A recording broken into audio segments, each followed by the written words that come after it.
I'm going to do a question for me before we do fan questions, because today, as we're recording this, it's the 29th anniversary of Bash at the Beach 1996. Now, Jim, at this event, you would beat DDP, or DDP beat you, but you beat his ass at the end of the match. You would wind up knocking him out with the tape fist. However, what this pay-per-view is best remembered for, and what I want to ask you about, is Hulk Hogan, after all those years, finally turned heel. So, Jim, you were there for almost all of his Hulkamania stuff, even through WCW. Now, all of a sudden, he's putting on the black and white. What did you think about this change for the Hulkster? Well, first off, that was my pinnacle there. When DDP beat me, from then on, I was on the downhill hill slide, brother. Yeah. Really? Not much good happened after DDP beat me. So DDP. That was an office decision. Yeah, I think that was a mark. Like, okay, we got enough out of Duggan. Boom. They kept me around. Used me to put. Everybody beat me. Like I said, Houston, Texas. I recognize the lights. I put a lot of people over, but on the Hogan deal, yeah, I think that was a master stroke. I mean, business-wise, wrestling, if you look at it as a way to support your family, it's not if you're the champion. It doesn't matter how many matches you win. It's a business. It's a television show.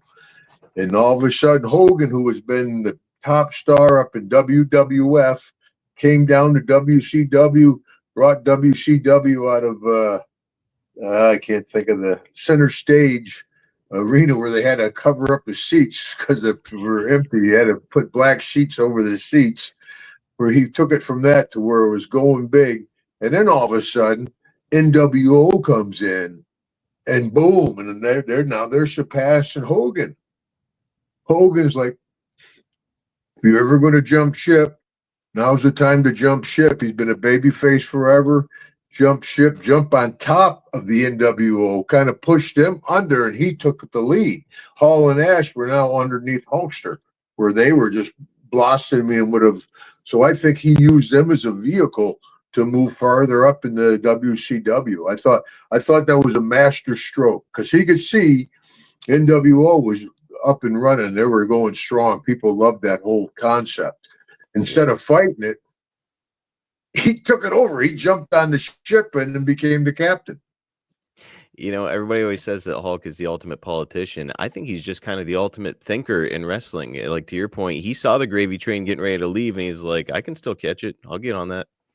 Yeah, I thought it was a master stroke. I thought it was a great move. Yeah, I really did. Yeah, Hogan understood the business. I wish I had paid more attention to the business. Like I said, DDP beat me that day. Hey, I think we were in Daytona Beach. Yep. Party that night, brother. Okay. we had a good time, man. Yeah, I had Deborah with me. Yeah. I wasn't paying enough attention to the business, looking back at it, to do business. I just knew, my stuff got over. Yep. I would go out there. I know they spend a lot of money on entrances for other people. They have laser lights, smoke, fireworks, a flyover. I mean, they brought Lex in on a helicopter. I went out there with a flag taped on a pole. Oh, you! Yeah, I mean, I was happy. The people love me, and I love them, and that's why it worked. People, how'd you last for 40 years? I said, I was having a great time out there, and I think the people were having a great time with me, man. I enjoyed being out there with them. And I never noticed it until you pointed it out to me the one time. But you would come out, and there were no fireworks. You had your music, and you were coming out. There's no like pyro or again, no fancy outfit or anything. You would just come out, but the audience would pop, and it's just like, it kind of just goes to show that if you do this thing the right way, you don't really need all the extra fluff. Well, I can tell you how many young guys or even established name guys in WWF, they come up and they're like, "Hey, no, I'm worried, man. I think they might let me go." I said, "Brother, there's always room for talent. Mm-hmm. Caps and sleeves at this level, kid. If you can carry the water, they'll keep you around. But sooner or later, they're going to fire you." And it's not because he's an asshole. It's not because he's a son of a bitch, you know. He's the boss, and that's what happens. Sooner or later, you're going to get fired, you know. But yeah, I always said there's always room for talent. If you can get over and get the people with you, they'll keep you around. And there's life out there on the indies. You know, Matt Cardona's a really good Oh, there's a example lot of of that. life out here. Indies are strong because they're great shows. I said, Yeah. you know, you go to the show, you cheer the good guy, you boo the bad guy, or you go sit in a movie for 3 hours. More popcorn. I mean, it's a fun night out, man. And these guys, yeah, you young guys out there busting their butt, man.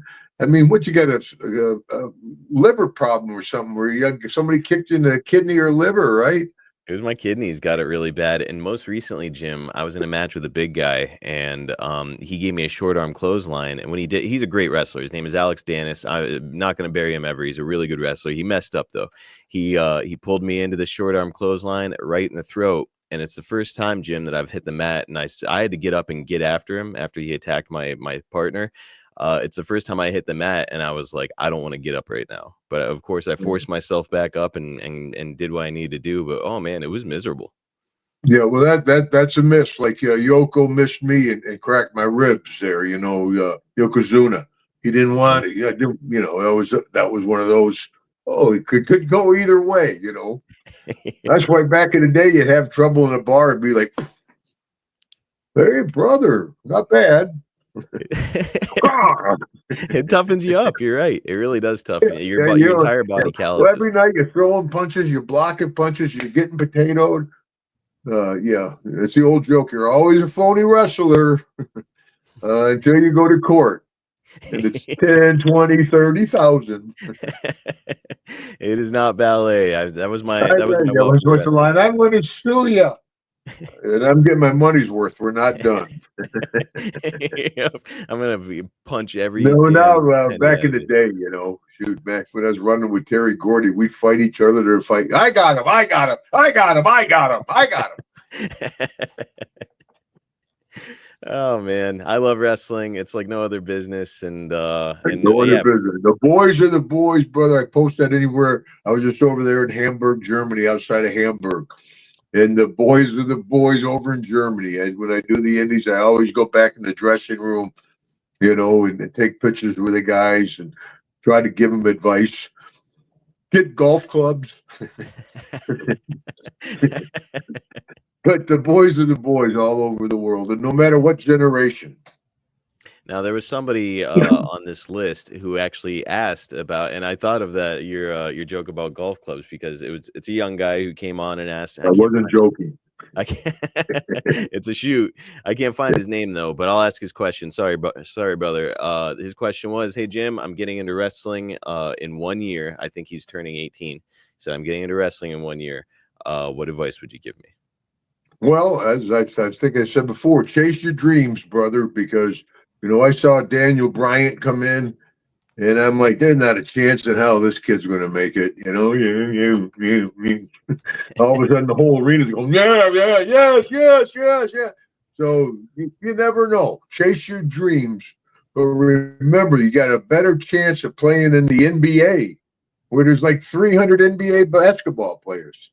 There's what, maybe 30, 40 guys on WWE contract.